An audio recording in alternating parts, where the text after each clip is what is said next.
Good morning and welcome everyone. While we are connecting with you online in this way, it is important to reflect on connectivity and connections in general, but especially when it comes to your money and financial matters. At Nedbank Private Wealth and Nedbank Financial Planning, we use our global integrated and advice-led approach to connect your financial decisions to your goals and aspirations. The reality is that every single financial decision we make affects our ability in certain ways.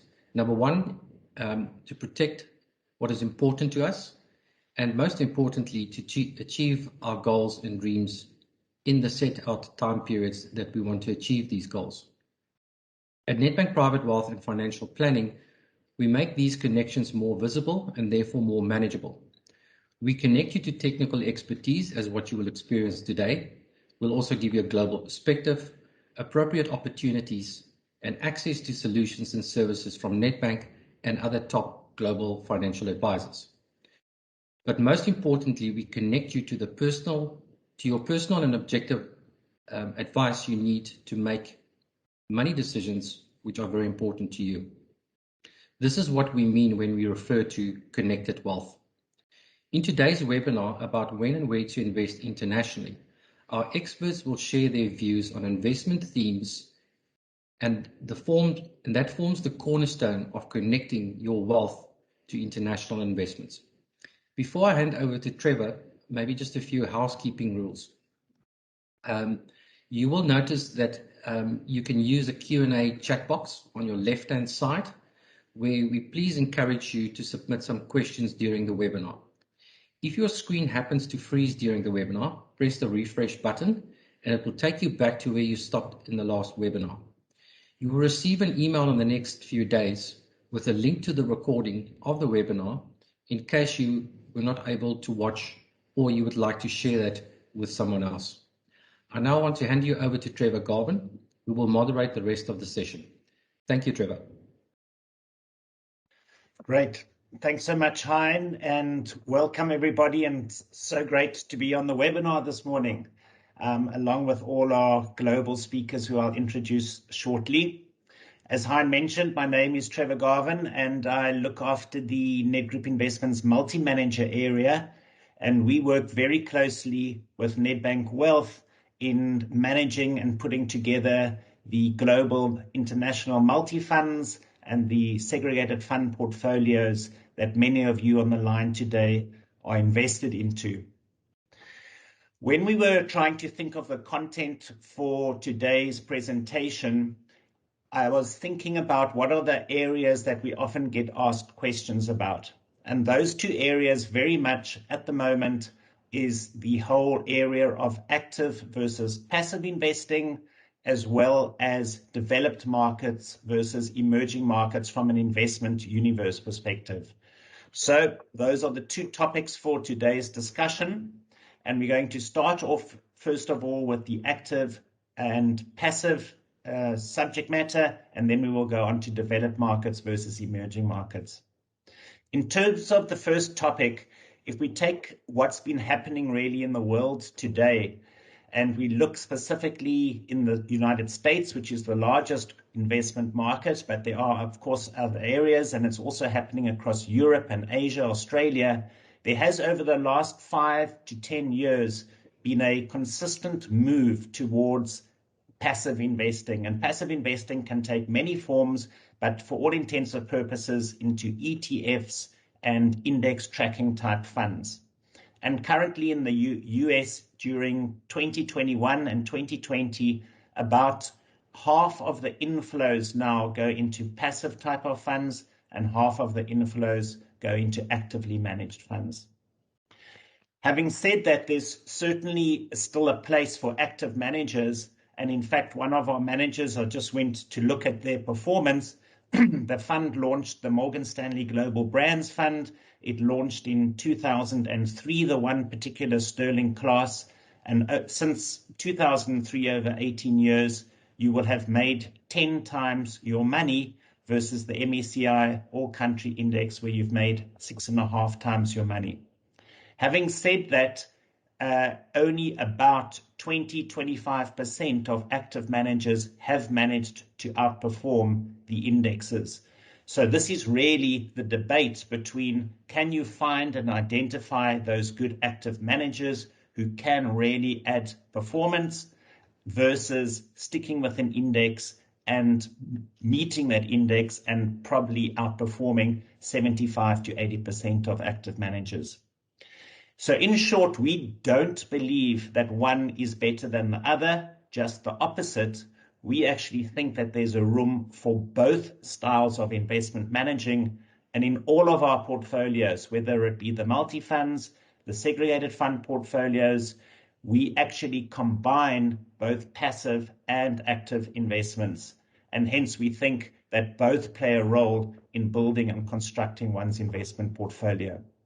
So just with that little bit of an introduction, I'm going to hand over to our two speakers on this topic. So our two speakers today are Mike Moore, who's a portfolio manager at Veritas Asset Management.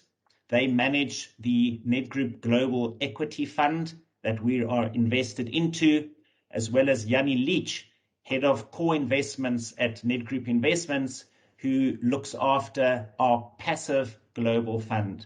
Both of these funds are funds we're invested into. We blend them within our portfolios, and each fund manager will just give their perspectives of active and passive management. So we are going to start with you, Mike, from Veritas Asset Managers. If you would like to kick off. If I can just remind all speakers, we are wanting to keep to our time.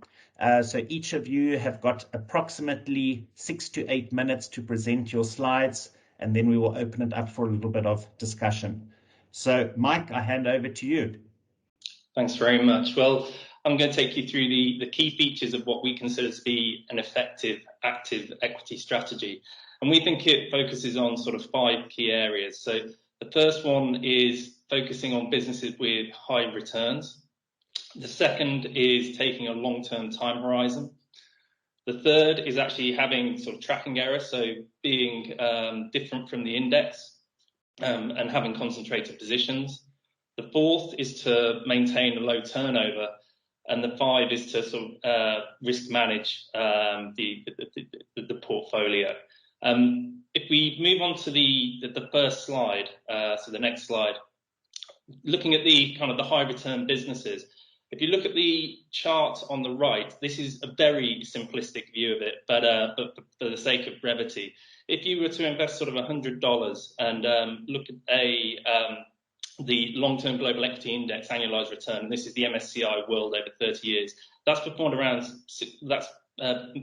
returned about 6.3% on an annualized basis. So you get back sort of over $300 over a 20-year period. However, if you look for high return businesses, and so I'll take 15%, which is broadly the return that we currently have in the portfolio. If you're able to reinvest at those high returns, the actual compounding effect can be very significant over a long period of time. And so you can actually generate meaningfully more than the market, and alluded to a couple of Trevor's points earlier. But the key thing here is having that ability to reinvest. So if you haven't got the opportunities to reinvest and you hand that cash back to your shareholders when you generate those returns and profits, that compounding doesn't doesn't really work. So if you start with 100, then 115, and you're making 15 each time, it really does compound upwards materially. And markets underestimate the return persistence of competitively advantaged companies. So typically they'll look 1, 2, 3 years out. But if you can find companies, and for example, the spirits industry is one of them, where they can do this for 5, 10 plus years, it can be hugely sort of value accretive. Typically, these businesses have sort of higher than average quality. So whether it's higher cash flow because of the returns they generate, they're typically well managed because they've got into those competitively advantaged positions. But also when times are tough, they typically can be more resilient as well because they have got that kind of buffer of those returns and the cash flow that generates. But a key point to note here, and this is the point about active management, is that the business analysis is key. You can't look at historic return on investment, return on invested capital. You have to consider what's going to happen in terms of the persistence and the actual levels going forward. The second point is on time horizon. And it is all about that return persistence and that compounding of high returns over multiple periods. The other point we would note is business cycles are 7 years on average. So looking at sort of a 1-2 year, view of performance is kind of the wrong way to look at it. If a management team is putting a strategy in place, the fruits of that labour will come out in a much longer period of time. And also you've got to consider, the business cycle and actually having a through cycle, how returns are generated through cycle. So we think those two factors are key in an active strategy. The third point, and if we move over to the next slide, is on tracking error. And the one thing I'd say here is we believe in concentrated positions. So we have 29 positions at the moment. We think it's very difficult to follow 80, 90 stocks and actually keep on top of those. The other factor we would also say is we believe in having a global opportunity set, because what that means is you can actually cherry pick those best opportunities, whether they're in the developed market or in the emerging market. You can go to where you find the value. But one of the key points here is not to overly focus on the index. So if there's a weighting within the index, so for example, financials, say sort of 13% of the MSCI World, if we structurally don't like an industry from a business analysis perspective, then being underweight that, we think actually that's a bit of a false economy. You don't want to actually hold companies that you don't actually potentially like. So for example, at the moment we don't have any exposure to oil and gas because we have issues with return on capital, the commodity price nature of the end market, the capital allocation, the potential for stranded assets in the future. And so we won't take an underweight position. We just won't hold it. And so it's having the strength of those convictions. And the other thing I'd note, and this goes into that passive active debate, when you are doing kind of underweights and overweights versus an index, that can lead you to becoming what I'd define as sort of quasi-passive. So you're not taking a differentiated enough approach to the index. And so that again can skew what I would really consider active versus kind of these quasi-passives that are called active, but not necessarily as much as you would think. In terms of the risk, we think high returns can be achieved with actually a lower risk profile. If you look at the consumer staples sector, those businesses have durable growth, say 4 to 5% per annum, but they can reinvest at very high rates on invested capital. And again, it's that kind of get rich slow mentality, where if you hold that for multiple periods, 5, 10, 15 years, that will actually sort of grind out the economic value over time. And that is really the key thing to focus on. In terms of the way we look at it as well, having an ownership mentality in an active strategy is also very important. And so that obviously provides a dialogue between companies and the investors and providing feedback and hopefully helping with the strategy of companies. And also, given ESG is increasing importance, that is also being folded into the strategy of many companies. And actually, there are a lot of nuance and context around those factors. And again, actually being able to focus on a smaller group of companies and actually engage, we believe is valuable to generating shareholder value. The final point is obviously on sort of low turnover. We have a 5-year holding period, but many investments are much longer than that. And that allows for that compounding of returns. And also it reduces the transaction fees of trading as well. So we think that's vital. So in summation, the key features we believe are to have that high return focus in terms of the companies, a long-term horizon, having concentrated positions and not necessarily sort of following the index, low turnover, and in a risk managed sort of approach. And I think I'll leave you with a quote from Charlie Munger, the famed equity investor, which I think is actually quite pertinent. Over the long term, it's hard for a stock to earn a much better return than the business which underlies it earns. If the business earns 6% on capital over 40 years and you hold it for that 40 years, you're not going to make much different than a 6% return, even if you originally bought at a huge discount. Conversely, if a business earns 18% on capital over 20 or 30 years, even if you pay an expensive looking price, you'll end up with one hell of a result. And one of the key things he's saying in this is that, when you focus on those first 2 points, the high return focus and the long-term time horizon, and you let that compounding work, it can be extremely powerful. And if you can do that in a concentrated sort of portfolio and really cherry pick the best opportunities, that can lead, we think, to an effective active strategy. Thanks. Mike, thanks for that. I think you set it out very nicely, and thanks for keeping to the time. I'm not going to ask any questions now. I'll first let Yanni set his story out. So Yanni, I'm handing over to you to make the case for passive and where that can fit into one's portfolio. So handing over to you. Good morning, and thanks for the introduction, Trevor. So I'm going to start my presentation by saying that there is no such a thing as passive anymore. The world of index investing and ETFs have actually changed quite dramatically over the past 2 decades. And to some extent, this is summarized on the very first slide, where we look at all the different variations that is currently available. If you go right to the bottom of that sort of like flow diagram, you'll see there'll be single asset classes, and then one of the options there is market cap weighted indices. So that is what people would traditionally have called passive investing, is that those are the investment universes. You don't take any active bet versus the weightings in those universes, and therefore you are passively tracking those markets. Now, what we've seen increasingly now is people start making use of enhanced strategies, and this can include smart beta, it can include thematic investing. It also includes the old style-based investing, so you used to get a value-based index, you can get a growth-based index, etc.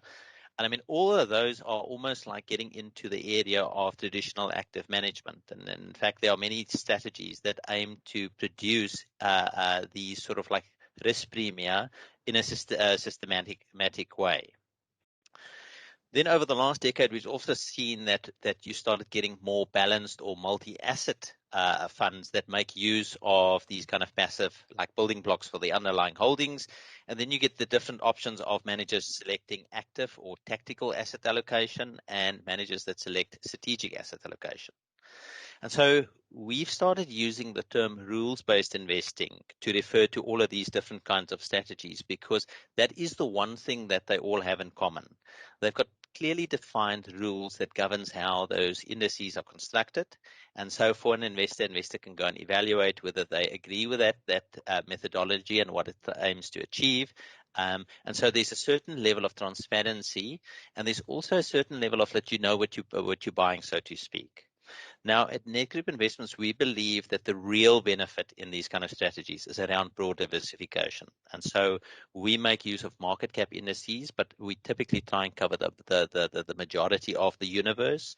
So, for example, in our core global fund, we have about 6,000 equity shares and about 15,000 fixed income instruments, and that's distributed across the whole world, both developed and emerging markets.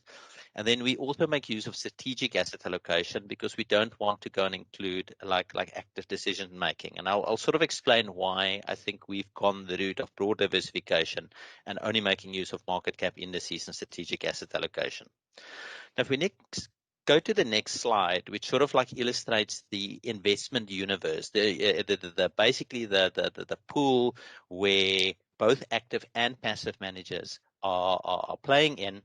You can have a look at the pie chart on the left-hand side, which gives you the latest asset allocation of the global investable universe. It's also sometimes called the global market portfolio. We can see equities are sitting at about 41%, private equity at about 4.7%, and real estate at about 4.5%, which means that your traditional growth assets make up about half of the opportunity set, and then the other half is in fixed income, most of it in government bonds, whether it be through developed market, through inflation-linked bonds, or through emerging markets. Now, that investment universe has never been static. It changes continuously, and you can sort of see that on the graph on the right-hand side, where firstly, the size of the universe has changed. So if you look at that orange line and the axis on the right-hand side, you can see in 1960, the investable universe was less than $1 trillion. Today, it's sitting at about $162 trillion, so that's grown massively. But if you look at what the chart, the color bars in between, you can see how equities have actually varied between 38% and about 62% of the investment universe. So there's continuous flux. Now, this, if we go to the next slide, really is where I think one of the major benefits of rules-based investing is that you can get very easy access to a very broad range of securities. And this specifically comes to if you don't think you've got the skill to go and select those companies that are either trading at a discount, which is very difficult in a universe that has more than 20,000 shares. And so by making use of these strategies, you get access to all of those holdings. And in time, there will be the clear winners that will get a larger market share, and your allocation to those companies will be become larger. But like I say, the key thing is that you are invested in 6,000 to 9,000 shares. So you're basically just getting broad exposure to a risk asset. And then it is a very large liquid. These are also typically only invested in liquid markets where you can passively replicate that particular market. The second big advantage is really around cost and taxes. So generally, rules-based strategies are quite low cost. I mean, most index-style funds are probably a third to a quarter of the price of their active counterparts. Quite a big advantage specifically if you make use of UCITS investment vehicles is the tax advantages. So there is a tax advantage to making use of the UCITS ETFs because they apply the double tax treaty between Ireland and the rest of the world, which is at 15%, which is lower than the SA tax double tax treaty of 20% and the US tax treaty of 30%. So, for example, on an S&P 500 tracker, the one we make use of, you'll only give up about 0.3% in dividend taxes per year, whereas many of the other feeder S&P 500 trackers that's available in SA, you'll probably be giving up about 0.7% in dividend withholding taxes on an annual basis. So taxes can make a material difference.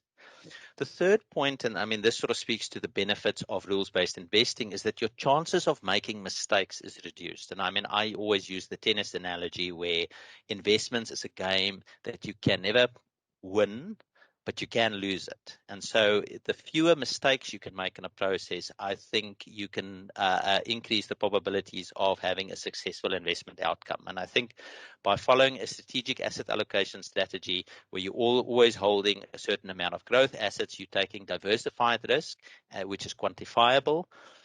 You're not taking any concentration risk. You're not trying to take any bets in any sector, region, or currency, etc. And you're also not trying to do market timing. And I mean, Warren Buffett used it as one of the examples many years ago of why he thought that fund of hedge funds couldn't compete with the S&P 500 because he said there were so many different players all trying to make decisions, and the probabilities of somebody making a mistake here and there is much higher. And I think the combination of that broad diversification, low cost, and fewer chances of mistakes is really what leads to rules-based investment strategies having very consistent performance relative to most of their peers. There are definitely that top 10% of managers that are able to produce higher returns, but I think it's very difficult to, one, find them, and then two, stay the course during periods of underperformance. And that's why I think largely there is always a place for a rules-based strategy within a client's portfolio. And that's it from my side. Thanks, Yanni. Interesting. I certainly think old Roger Federer must be a passive investor because he's Mr. Consistent. I think you touched on a really, really important point right at the end there, and that is staying invested consistently, whether it be passive or active management. And certainly from a Nedbank Wealth and Nedgroup investment perspective, that's something that we certainly believe in and try our hardest to stick with fund managers for a long investment period as possible. So, for example, all of the funds, in fact, that we are being presented here today, the Morgan Stanley Global Brand Fund, as an example, I think we've been invested in for 15 years and counting. So without doubt, managers go through periods where they lag from a performance perspective, but over time, if you stay invested and don't disinvest in times of panic or anxiety, you generally reap the benefits. Mike, can I just ask you a question? And thanks to both of you for your presentations. And we're getting some questions from the audience and just listening to you guys. We get it, different investment styles. People talk about value type of investing and growth type of investing. I know Veritas isn't one particular style, I guess, but certainly what we've seen in the markets the last 5 years or so have been the more growth orientated type stocks performing well. Value has been lagging, but recently, the last 6 months or so, there's been more of a uptick in value type of stocks and investment style.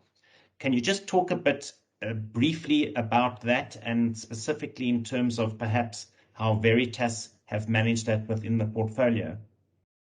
Sure. So in terms of the sort of the value growth debate, I mean, we typically don't look at it in terms of sort of value and growth. We look at it on a sort of stock specific basis.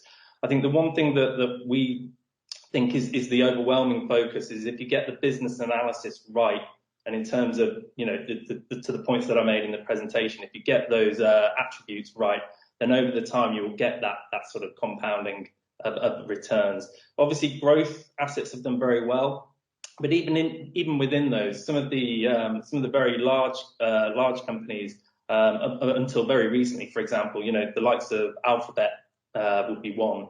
You know, they've traded at near market multiples, and so you know you're not necessarily having to pay a huge amount in relative terms for really high quality companies with, you know, very large total addressable markets. That said, obviously value has seen a resurgence. At some point, that is always going to happen. But again, when looking at the value sort of segment as well, you do have to consider those points about the returns. So, you know, in those value areas, typically there are question marks around the return profiles of the industries and the business. So whilst there may be, you know, again, it's all about, you know, your holding period, but whilst there are periods when value could do well, we still think if you take those longer term views, the 5 to 10 year sort of plus views, then actually focusing on those high return industries, those compounders will actually produce a better result. But you will get periods when that value reasserts itself, and then also when sort of the growth factor kicks in. The one thing I would also say about that as well is there are different types of growth companies. So, you know, if you're, for example, I'll use the example of Alphabet. You know, that is a company that makes, you know, strong free cash flows and you know, decent operating margins, sort of in the mid-20s. You know, a lot of what you're seeing at the very kind of high growth end, you know, those are profitless businesses with questionable ability to actually generate profits in the future, and you're being asked to wait an awfully long time to actually get payback on those. So I think there is definitely a difference between growth stocks. It's not just one size fits all bucket. And we do understand that value will reassert itself at points, but in the long term, focusing on the cash flow generative businesses that can redeploy that cash flow into high ROIC, high return areas, we think over time that will produce a better result over multiple year periods. Thanks, Mike. A question, Yanni, to you. One of the points that Mike raised in his presentation is we see a growing awareness amongst the investment community on ESG, SRI, environment, social governance, social responsible investing, etc. In terms of rules-based investing funds, can you just touch perhaps on, are there funds that are rules-based that is also taken into account, where like an active manager would take that into account? And how would you take those things into account in a rules-based approach? So, I mean, the answer is yes. I mean, I think there's a lot of work globally going on in big, large index management businesses where they do what is known as active stewardship.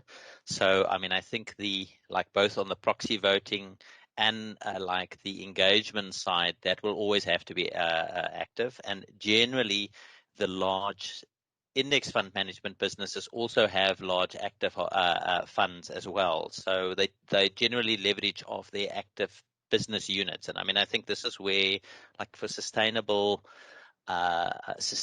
running asset management firms, I think you have to have, if you are running a passive business, you require an active management arm to be able to do that active stewardship.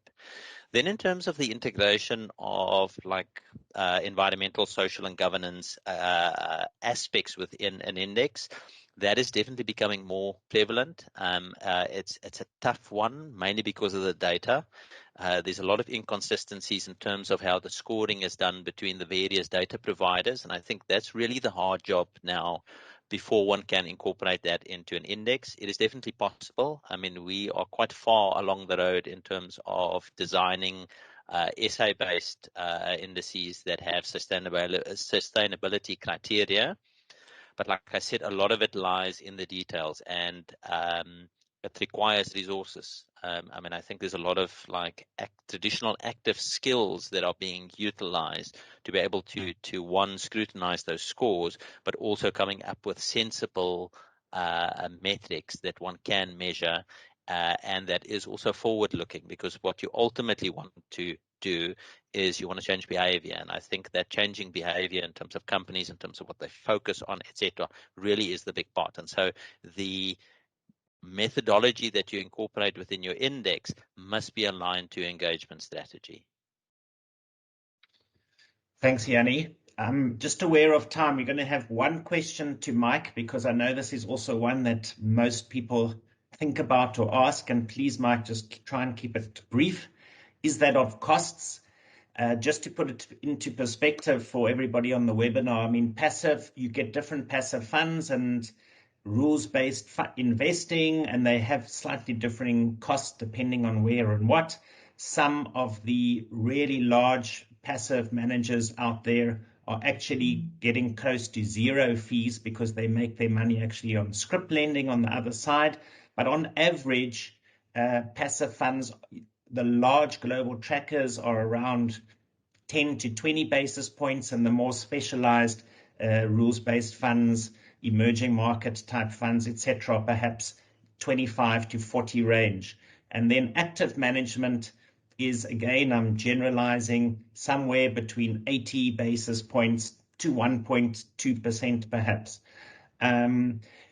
Mike, just as an active manager, irrespective of what your guys' fees are, and just for the audience, again, one of the benefits we get as Nedbank Wealth, having our scale and size, is we are able to negotiate really good fees with all of our active managers and passive managers.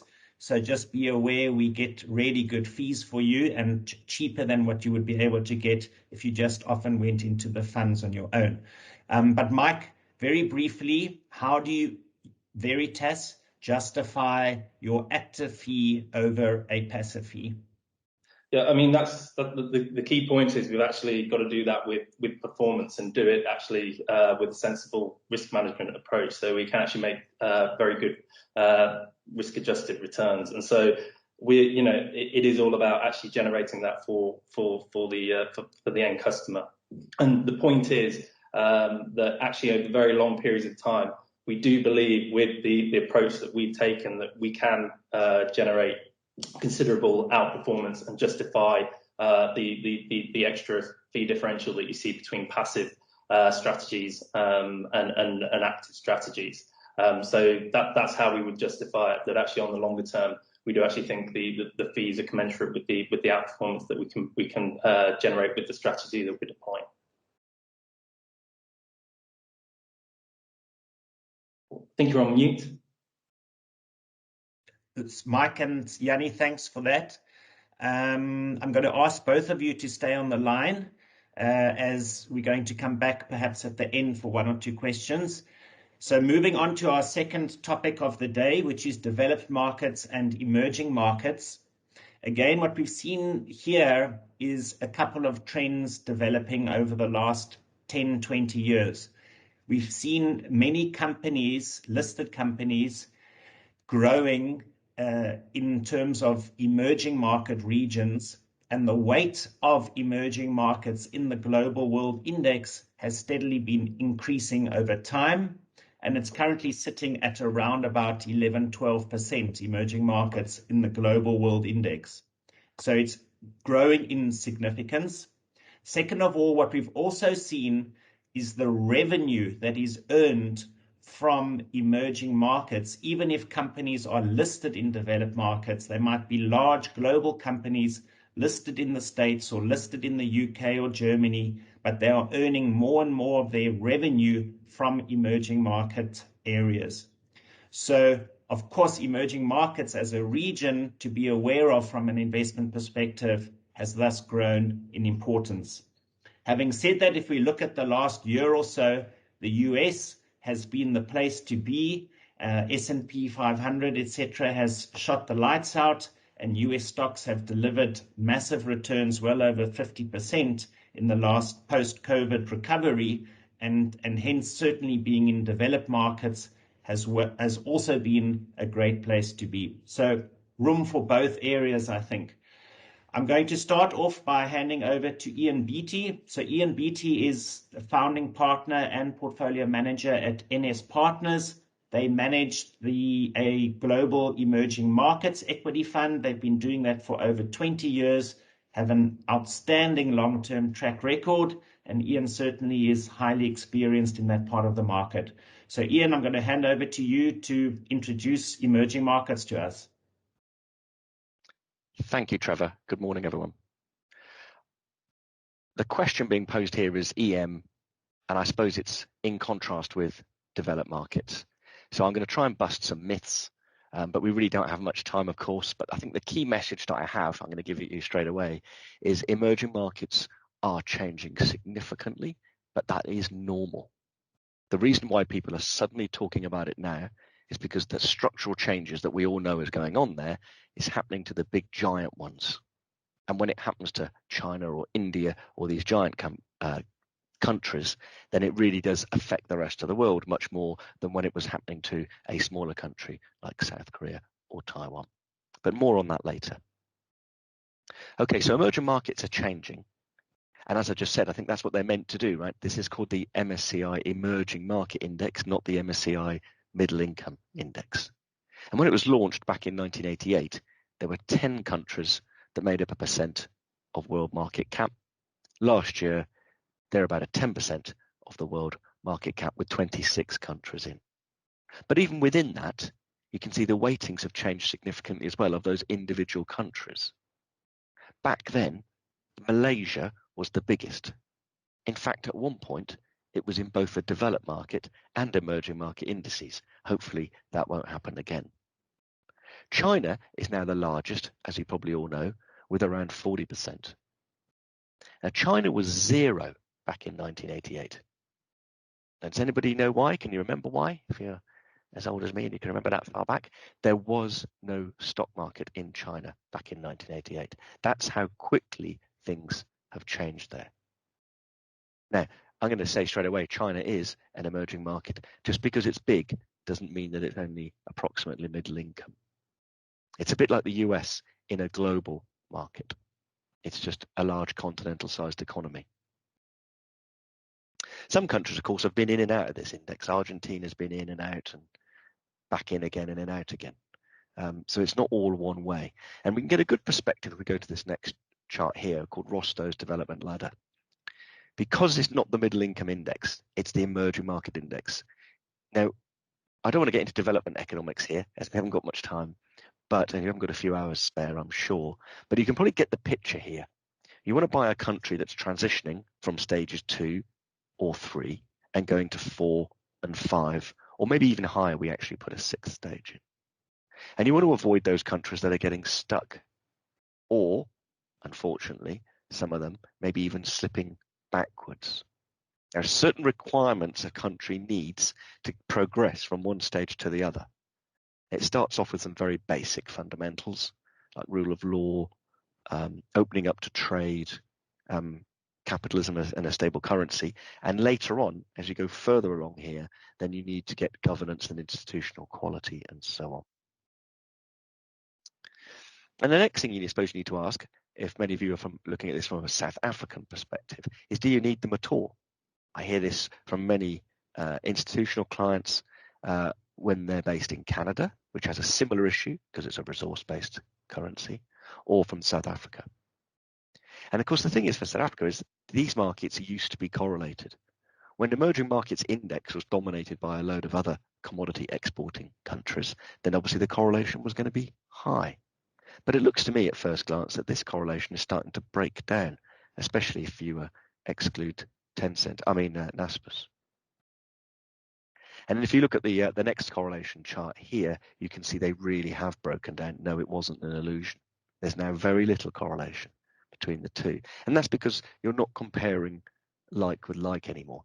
South Africa looked similar to some of the other emerging markets back 20 odd years ago. Now it doesn't look anything like it. China and India, for instance, are commodity importers, not commodity exporters. So why would they look the same?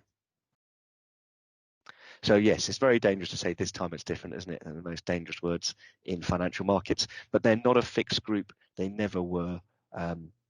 They're still cyclical, however, very much so, but probably less than they were. There are other important structural drivers as well.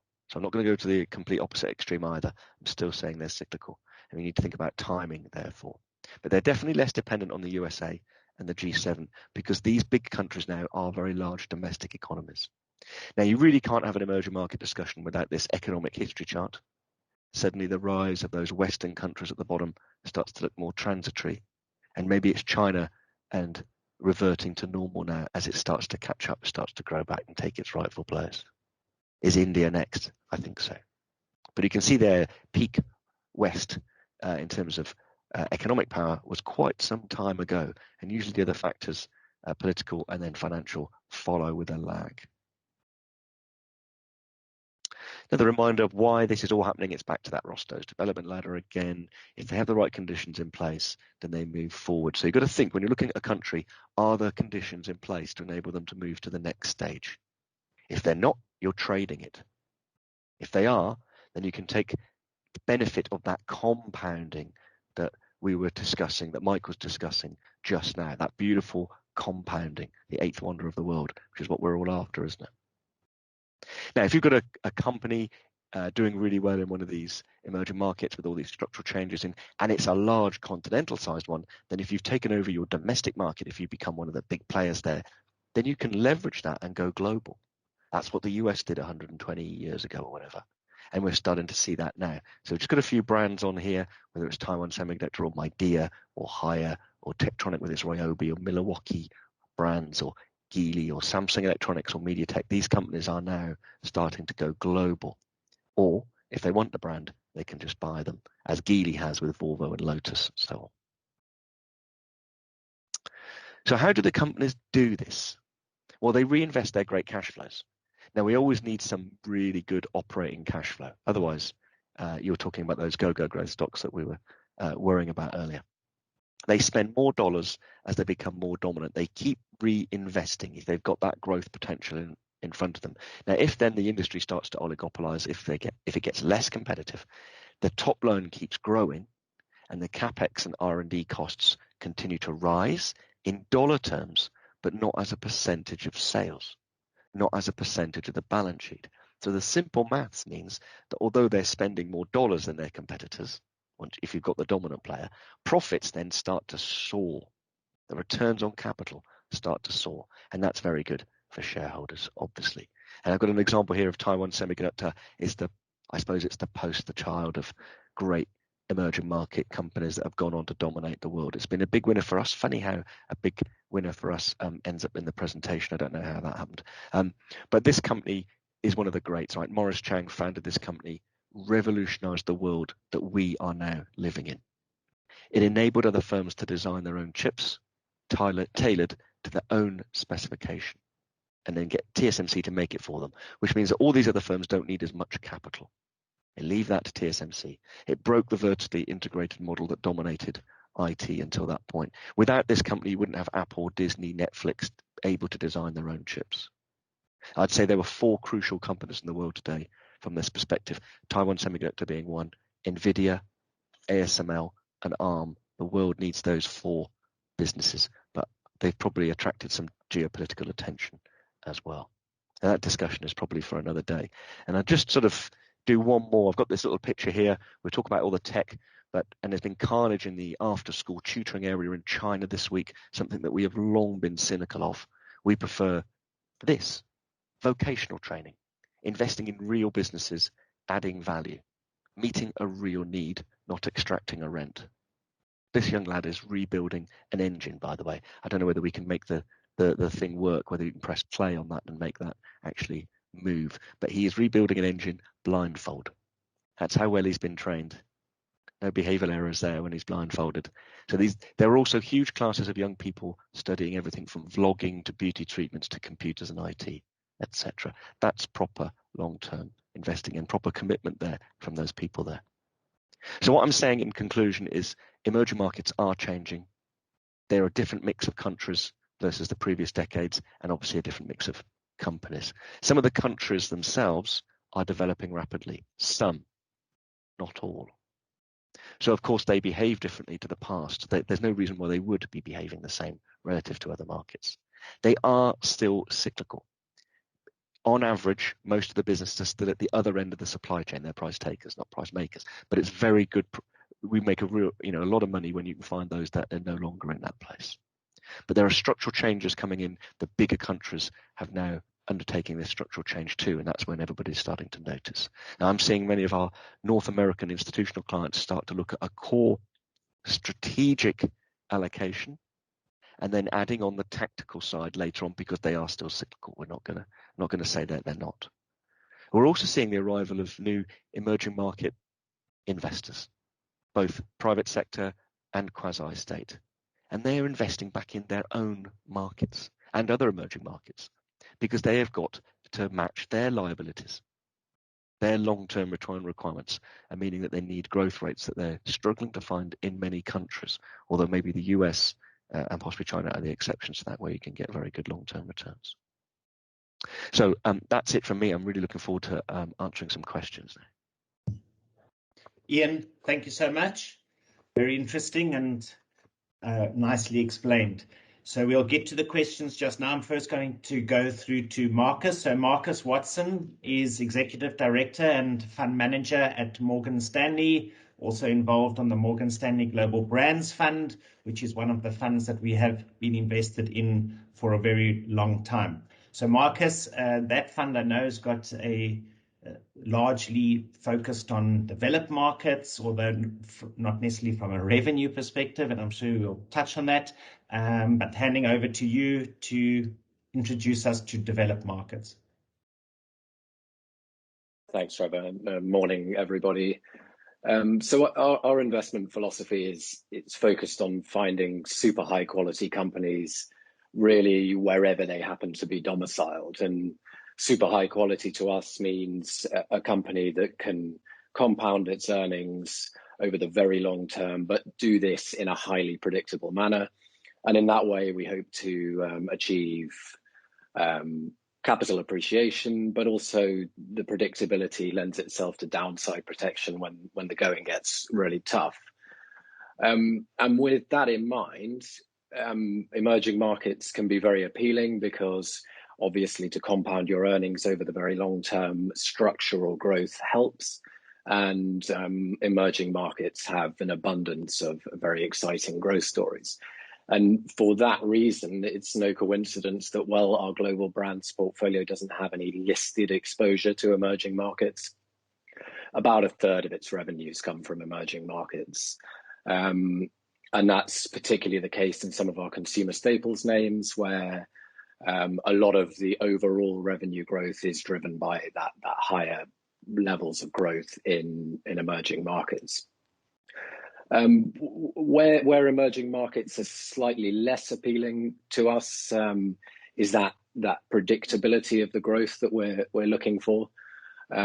We often find that emerging market companies are still quite concentrated in terms of their exposure to a single geography or a single product area.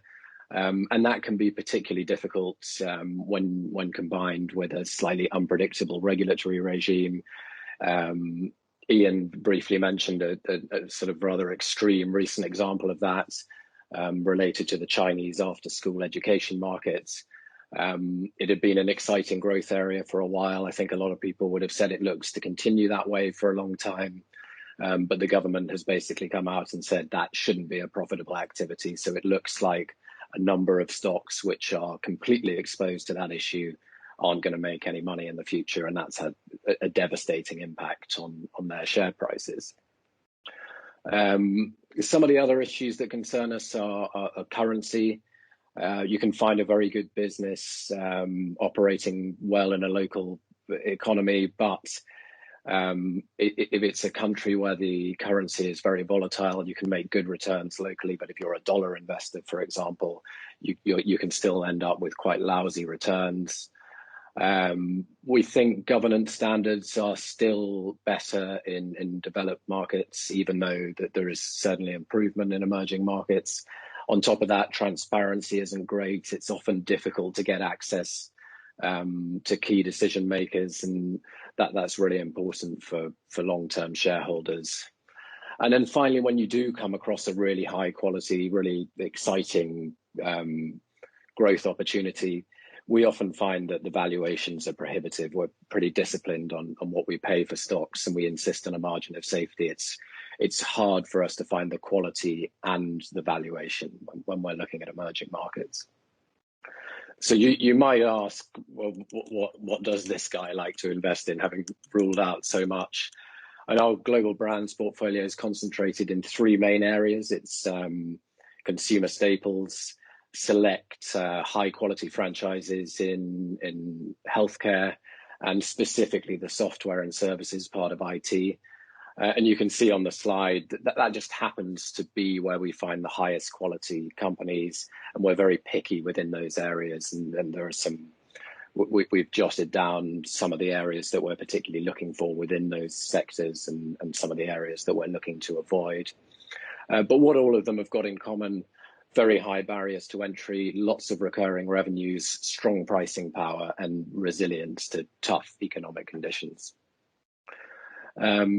Another thing that a lot of these businesses have in common is fantastic levels of diversification, and that often lends itself to significant scale as well. And I wrote about this recently for our Global Equity Observer, but obviously diversification really helps with resilience and predictability, because if something goes wrong in one part of the business, it's not necessarily the case that it's going to impact the rest of the business. So you can take a hit and company overall will be fine. But what I think is less well appreciated is that how diversification and scale can act as a competitive advantage over the long term, and particularly in tough economic environments. And there have been a few good examples of this over the last year or so.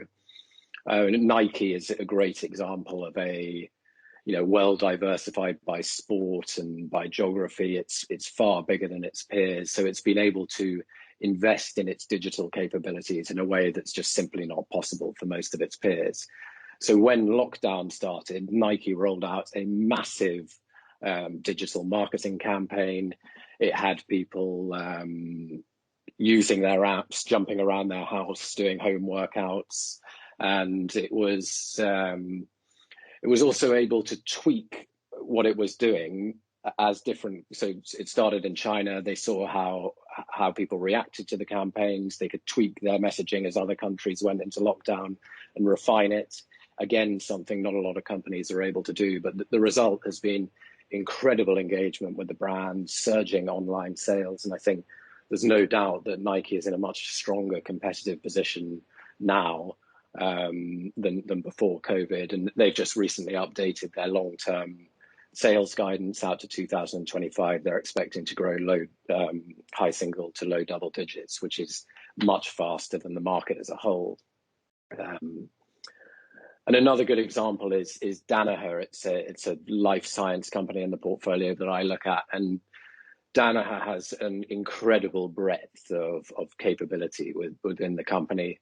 So it's not entirely surprising that not only has Danaher developed some of the best and most accurate COVID tests, while other testing companies are reporting declines in revenues, Danaher's are actually still growing. It's a highly accurate test. You can get the result in 20 minutes, and that seems to be the thing that people will continue to want. But on top of that, they are involved in selling products and services for every single COVID vaccine, either in development or in production. And that's brilliant for short-term cash flows. You can argue how sustainable it is, but having this huge level of diversification, they've been able to take those free cash flows and invest in all these other opportunities that they have, given their diversification.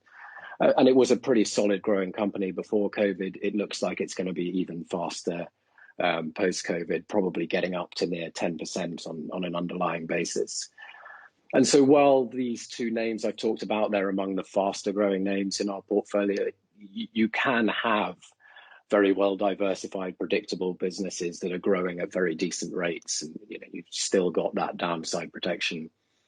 And I just point out on the final slide is that looking at these sorts of businesses, the underlying earnings of the portfolio versus the market, we have managed to out-compound the market from that perspective. And I think being able to do that without taking on some of the risks that I talked about, which you often find with emerging markets, is a good thing to be able to do.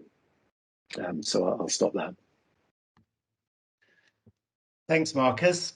Just, I think what's been certainly interesting, and everybody, all four presenters, I think, have used the words, but is predictable and consistent cash flows and compounding of these. And I think that's a really important takeout for everybody on the webinar today, is just this whole concept of compounding and compounding growth.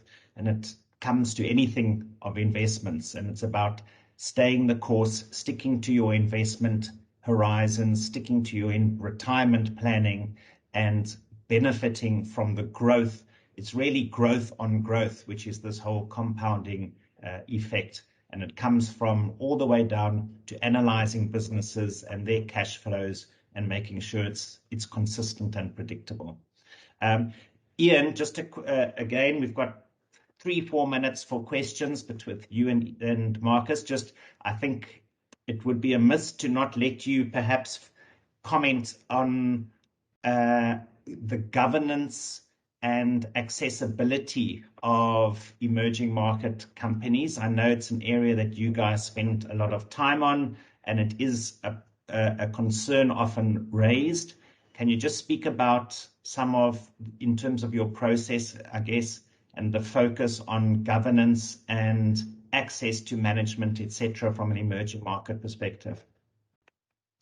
Yeah, I think these are very important issues that you have to make sure that they are part of your process, and that you do take it into account. The biggest mistake to make is the unconscious exposure to a risk that you don't think is there, that you haven't factored in.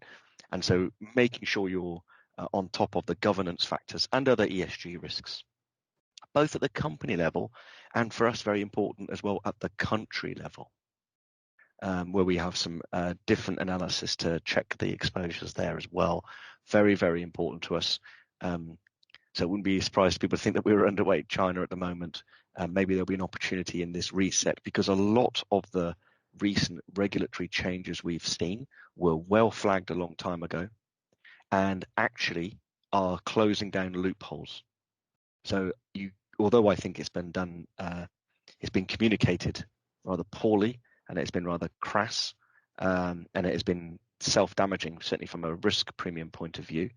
I don't have a lot of sympathy for the other side either, because many of these changes are somewhere where a firm or a group of capital, but a large amount of capital, has tried to force its way into an area where the regulator made clear there should not have been profit maximising areas in the first place, such as compulsory education, or an area where it's got completely distorted, out of control, and caused many social problems, which a regulator has been warning about for a very long time. So these are, these, especially the issues of the internet, probably are global issues that different countries will address in different ways.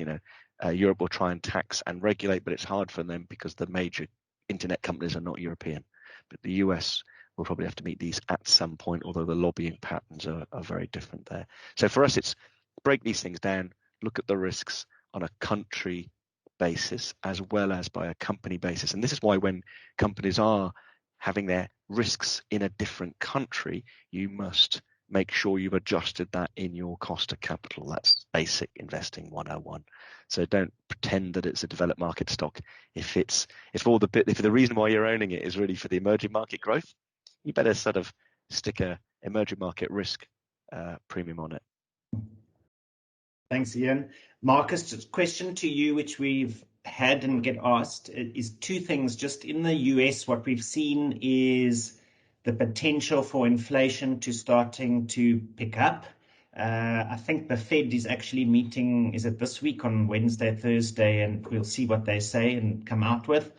So we have the rising inflation potential risk. And then also we've seen the US, of course, issue trillions of dollars of debt for the COVID relief and the infrastructure bill recently, etc. Just those two worries, perhaps. How does your team look at those, and in terms of the relation of your portfolio or future returns in the market? Yeah, so the way we try and think about things bottom up all the time, and we want to invest in companies that are resilient, really, regardless of what's going on. And there is a huge debate ongoing about, is inflation transitory? Is it going to carry on picking up? Do factors such as technology and demographics pull back that inflation? And I don't have the answer to that.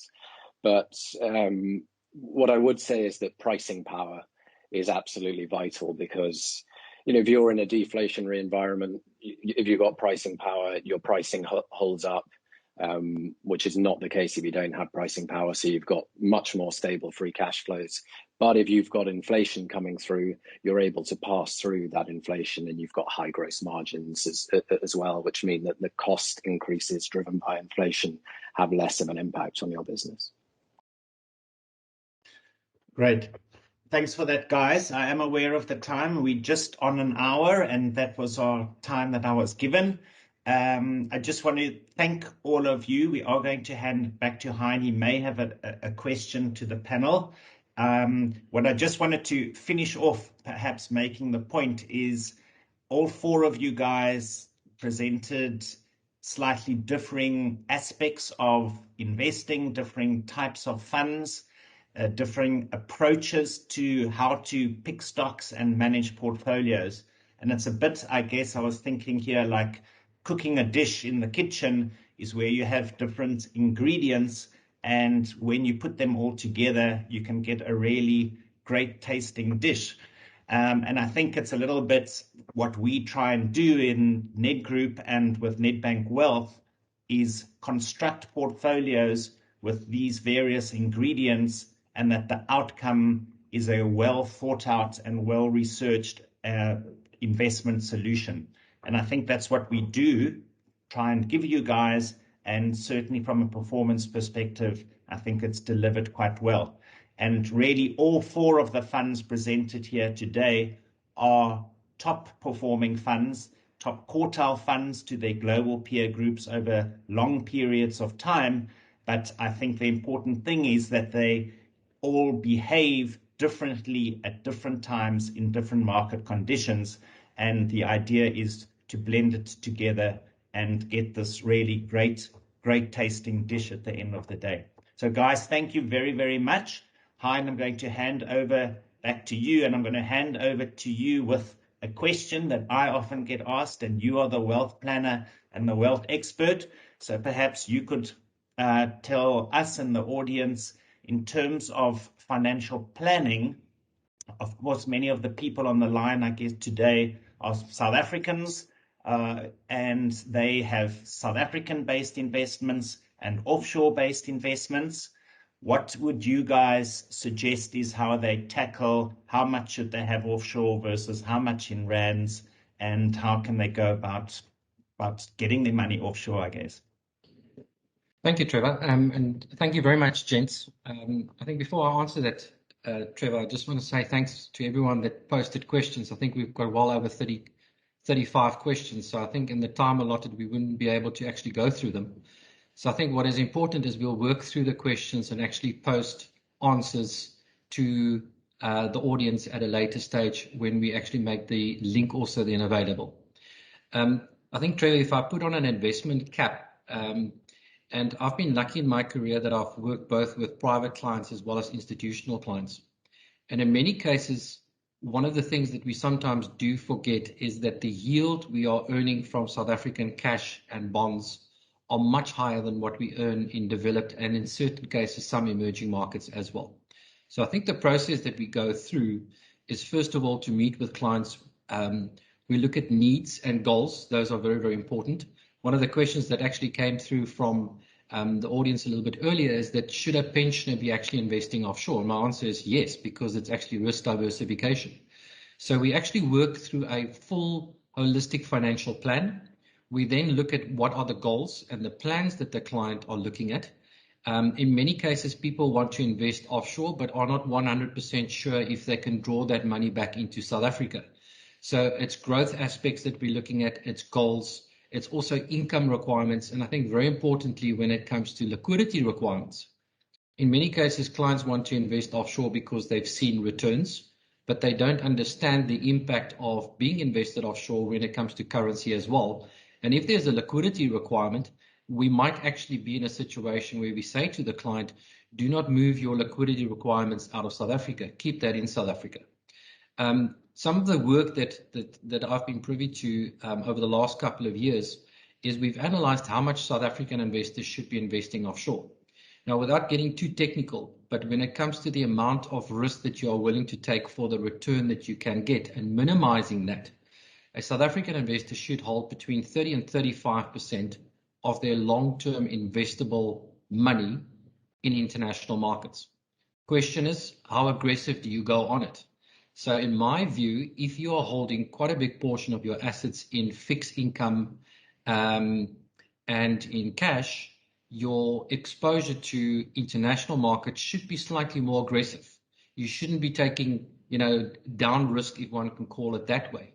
You should actually then look at your total plan, which I think your financial planner and wealth manager are well equipped to do, obviously with the experts that we have then as well. If you don't want to make that choice yourself, I think through the risk profile portfolios that you guys have created for us, through a needs analysis that actually then determines also which bucket the client will actually then fit in.